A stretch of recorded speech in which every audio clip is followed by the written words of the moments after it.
आमरण अनशन पर बैठे हैं। इस धरने को लेकर के क्या अभी तक कोई जनप्रतिनिधि या कोई मिलने आया आपसे? अभी तक तो कोई जनप्रतिनिधि नहीं आया यहाँ पर, ना ही कोई एक्साइज की तरफ से, ना ही कोई दिल्ली सरकार की तरफ से और ना ही कोई लोकल विधायक की तरफ से। फिलहाल तो कोई नहीं आया।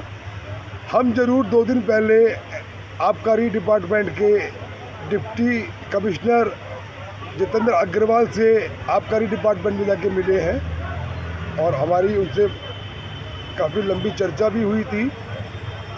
तो उन्होंने कहा था कि हमने ऑलरेडी इसको प्योरिटी पर लेकर कार्रवाई चालू कर दी है। मैंने कहा अग्रवाल साहब, आप कोई भी कार्रवाई कीजिए, आप अच्छा करें बुरा करें मुझे नहीं पता, लेकिन शराब का ठेका नहीं खुलेगा, नहीं खुलेगा, नहीं खुलेगा।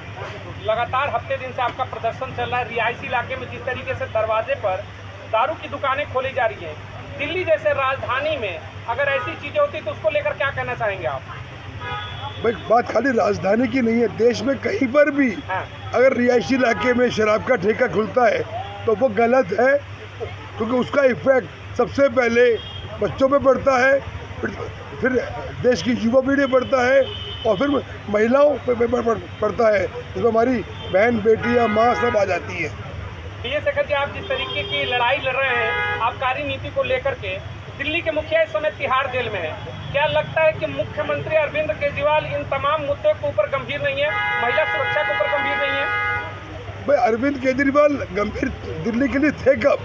अरविंद केजरीवाल सिर्फ एक ही चीज़ के लिए गंभीर है, जिसका नाम है कुर्सी। कुर्सी के अलावा वो किसी चीज़ के लिए गंभीर नहीं है।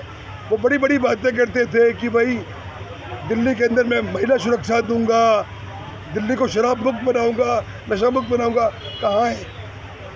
कोई नशा मुक्त नहीं बना रहा दिल्ली को। वो कोई दिल्ली की महिलाओं के बारे में नहीं सोच रहा। वो सिर्फ एक ही चीज़ सोच रहा है कि भैया मेरी कुर्सी कैसे रहेगी। अगर इतने शर्मदार मुख्यमंत्री होते, जब जेल गए थे तो उनको अब तक इस्तीफा दे देना चाहिए था। क्या लग रहा है कि आने वाले समय में लड़ाई लंबी चलेगी या किसी राजनीतिक पार्टी का समर्थन मिलेगा आपको? देखिए, आम लोगों का समर्थन पूरे राज्य से मेरे पास है और ये लड़ाई छोटी लड़ाई नहीं है कि अगर दिल्ली सरकार को ये लगता है कि वो दिल्ली की युवा पीढ़ी को बर्बाद कर देंगे या महिलाओं को निर्भया बना के छोड़ेंगे, वो पॉसिबल नहीं है। विजय शेखर गुप्ता उसको बनने नहीं देगा। क्या लग रहा है अनशन की बात तो लंबे लंबे अनशन चले और आपको भी 7 दिन हो गए हैं, क्या अनशन लंबा चलेगा या सरकार के कान पे जू रहेंगे? कि मैं देखिए, जब तक मेरे अंदर ताकत है मैं यहाँ से अनशन पे मेरा आगे जारी रहेगा और मेरा प्रयास यही है कि सबसे पहले ये ठेका बंद करवाया जाए, उसके बाद दिल्ली के बाकी रिहायशी इलाकों में जो ठेके हैं वैसा भी बंद करवाए जाएं। मतलब आप ये कहना चाह रहे हैं कि अभी तो ये आपने शुरुआत की है, लड़ाई लंबी चलने वाली है?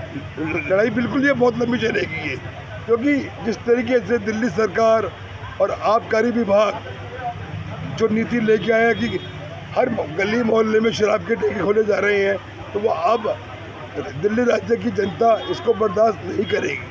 विजय शेखर गुप्ता जी, ऐसा क्या लगा कि आपको ये बेड़ा उठाना चाहिए? सामाजिक लड़ाई आपको तमाम सामाजिक दल है, तमाम सामाजिक संगठन है, लेकिन अभी चुनावी माहौल चल रहा है, लेकिन आपने ये बेड़ा उठाया।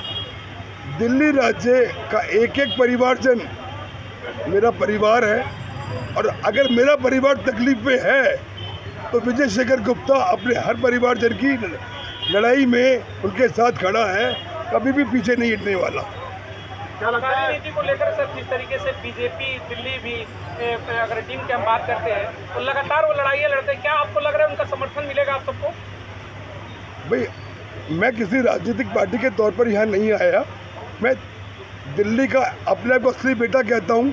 मैं दिल्ली का असली बेटा के तौर पर यहाँ पे आया हूँ और मैं कहता हूँ अगर कोई राजनीतिक पार्टी आके समर्थन अपना देती है तो हम उसका स्वागत करते हैं। एक अंतिम सवाल करूँगा, केजरीवाल जी भी अपने आप को दिल्ली का बेटा कहते थे और अभी भी कहते हैं। अरविंद केजरीवाल हरियाणा के केजरीवाल गांव से आता है, तो दिल्ली का बेटा कैसे हो गया?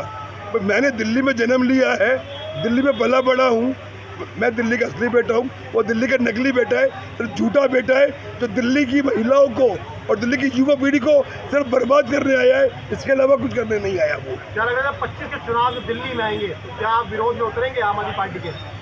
मैं बिल्कुल अरविंद केजरीवाल और अरविंद केजरीवाल की सरकार और उसकी आम आदमी पार्टी के खिलाफ खड़ा रहूँगा। क्या चुनाव लड़ेंगे आप विजय शेखर गुप्ता जी 25 में? ये समय बताएगा भाई साहब।